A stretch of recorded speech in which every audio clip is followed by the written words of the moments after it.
Hello, I'm Heather Hurdell, and my presentation is on antioxidants as ergogens. So now I will review what antioxidants are. We all consume them daily, but what do they really do? Well, they bind free radicals by giving off an electron to ROS, which are reactive oxygen species, and that can offset the ROS. Here's a diagram of the molecules. Here we see where an antioxidant will donate that electron over to the unpaired electron in the free radical. And here's a list of common ROS, reactive oxygen species. Some of them have the unpaired electron, some do not. Some have the binded electron. And commonly we hear of antioxidants as good things, but because the ROS do contribute to training effects, that is not always the case, as we will see. Here are a list of common antioxidants that we'll get in our food. A lot of fruits and vegetables have several of these vitamins and polyphenols. Vitamin C, vitamin E, vitamin A.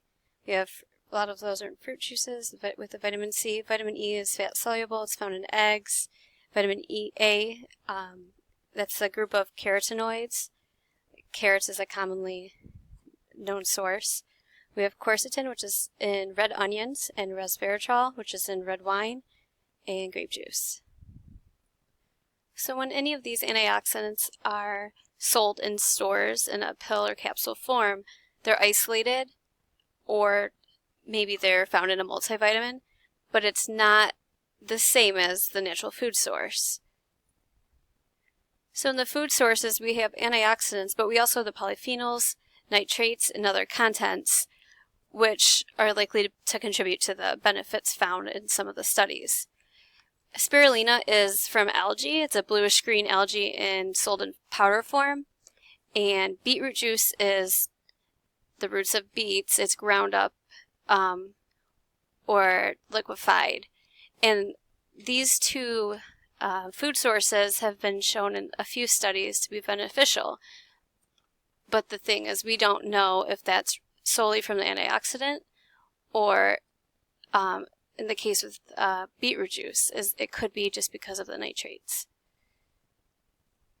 So the food sources are provided by balanced diet and occur endogenously, such as with glutathione. The human body makes antioxidants naturally, so as far as we know from the research so far, there's not really a great reason to take the capsule or liquid form. Okay, some of the claims. So because intense exercise is known to cause oxidative stress on the body, the research is asking, will antioxidants prevent or treat this? Some of the claims are that antioxidants will reduce delayed onset muscle soreness, reduce muscle damage, improve immune function, just in general, as we've probably heard about vitamin C, can reduce fatigue.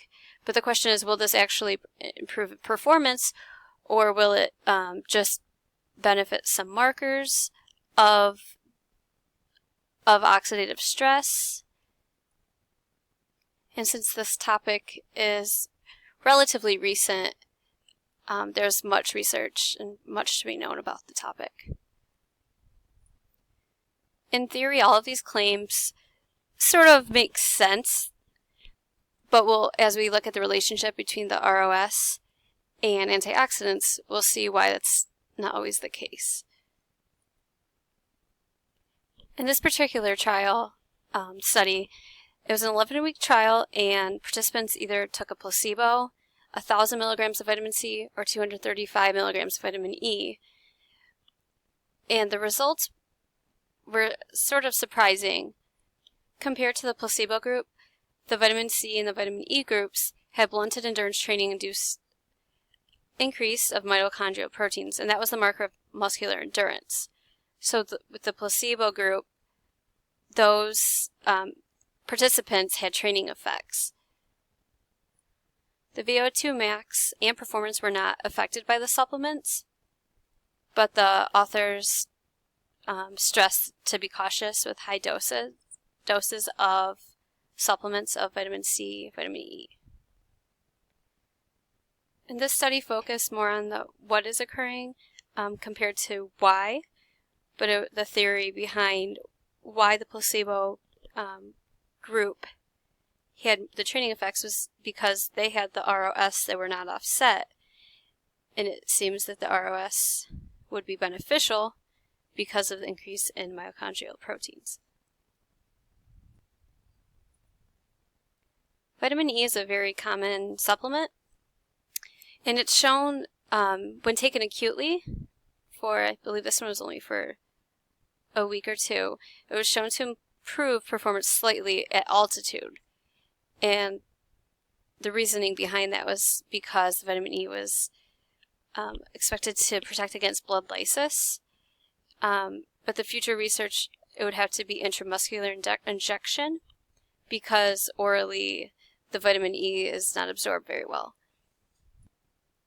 With a few research studies, vitamin E had very inconsistent results. There were negative results at sea level, and chronic intake was actually related to impaired performance. So again, vitamin E was thought to maintain red blood cell structure for those training at altitude, but not at sea level. So more research is needed on this topic.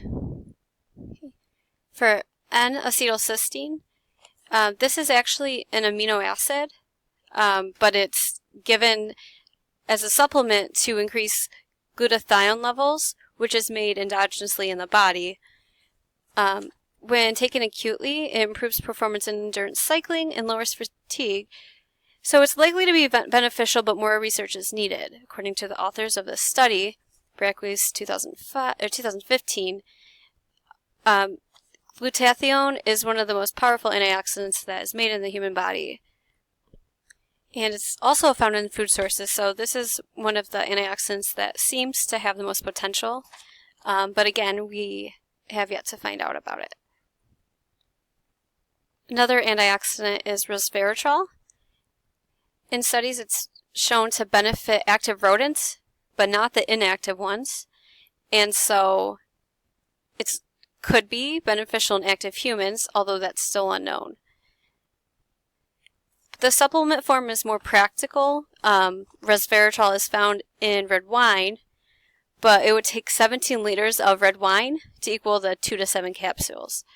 So even though with the other antioxidants we know that the food source, the naturally occurring food source, seems to be more beneficial, but that's not the case with resveratrol, well, because of practicality reasons.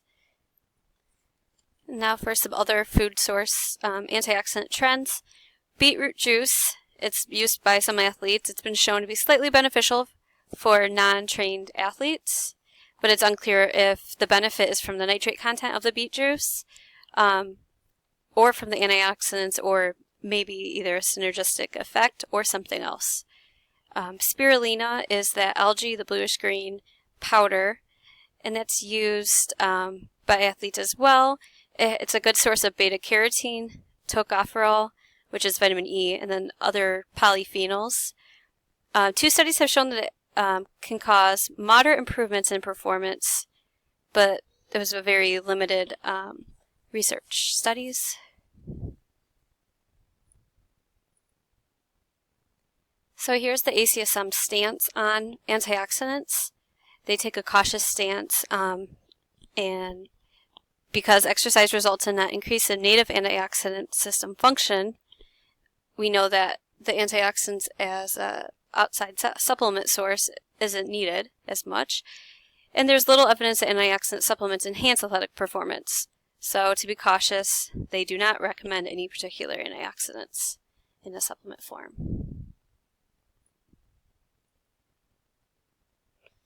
Again, to just reiterate what I've already said, there is no clear evidence that chronic supplementation of antioxidants is beneficial. So since there's no proof that it is working, the stances are cautious in making recommendations for antioxidants as supplements. There are studies that show that chronically supplementing can decrease performance, such as with the vitamin E trials and vitamin C.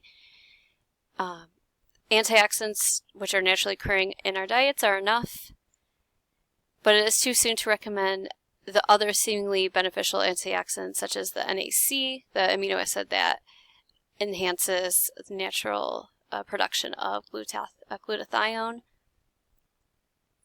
And of course, time will tell as more research is being done to what the benefits of antioxidants really are. For future research, researchers will look into the synergistic effects between the phytochemicals and the antioxidants that are found in fruits and vegetables. Again, in isolation, it's hard to say whether it's just the antioxidants that are causing this effect, especially when it's a beneficial effect, or if it's the nitrates or something else. For vitamin E, for future research, the method of supplementation could be adjusted, because we know from the rodent studies the intramuscular injections of vitamin E resulted in more benefits than orally administered vitamin E. But again, ethically, to inject the athletes with large doses of vitamin E chronically is probably not as practical. There's very limited research in antioxidants for performance and muscular strength. Most of the research is limited to just endurance and runners and cyclists. And then also there's really not so much research in general of human subjects. A lot of the research has been in rodents. And finally, a deeper understanding of the complex relationship between the ROS and endogenous activities going on is necessary before we could really understand how much is enough and what amount of antioxidants is actually detrimental to performance. And also what the difference is between the benefits seen in untrained subjects and trained athletes. Finally, for our takeaway points, supplementation of antioxidants is not recommended by the ICSM or any governing body in sports medicine or sports nutrition. Fruits and vegetables are enough. Less is more. More can be detrimental, so that's a very cautious stance. And be conscious of fads not backed by science. Even for vitamin C that has been claimed to boost immune system health, a lot of these hyper mega doses are actually just excreted anyway because they're water soluble. So paying for more capsules really isn't doing any good, but it could be causing harm.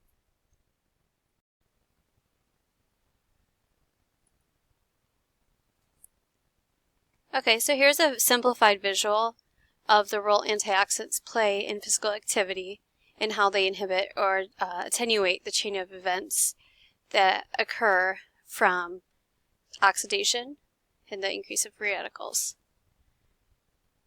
Although I didn't exactly touch on the increase of proteins or insulin sensitivity, you can see by this little chart how the increase in free radicals does play a role in other benefits in health. The buildup of the free radicals signals to the body to activate its own natural defense. Okay, now for some practical tips. What can we do to eat enough antioxidants? Well, they're very plentiful in fruits and vegetables, so just make sure to eat a sufficient diet. And check the labels on any other supplements, especially ones with multiple ingredients, and be aware of the risks associated with megadoses.